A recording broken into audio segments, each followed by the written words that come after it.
امت مسلمہ کی وحدت و اتحاد کے لیے ہمیں حضور نبی کریم صلی اللہ علیہ وآلہ وسلم کی پاکیزہ سیرت کو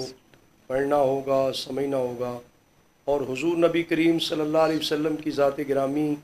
ہم سب کے لیے، اہل ایمان کے لیے مرکز کی حیثیت رکھتی ہیں۔ نبی کریم صلی اللہ علیہ وآلہ وسلم کے ساتھ جن پاک ہستیوں کا تعلق ہے، نسبت ہے، ان سب کی قدر، احترام اور عزت خاطر رکھنا ہوگی۔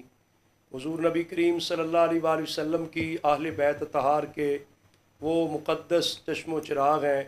پاکیزہ نفوس ہیں، ان کا ادب و احترام کو ملحوظ خاطر رکھنا ضروری ہے۔ حضور نبی کریم صلی اللہ علیہ وسلم کے صحابہ کرام ہیں، خلفائے راشدین ہیں، ازواج مطہرات جو مومنوں کے لیے مائیں ہیں، امہات المؤمنین ہیں۔ نبی کریم صلی اللہ علیہ وآلہ وسلم کو صحیح معنوں میں ماننا، آقا حضور علیہ الصلاۃ والسلام سے محبت،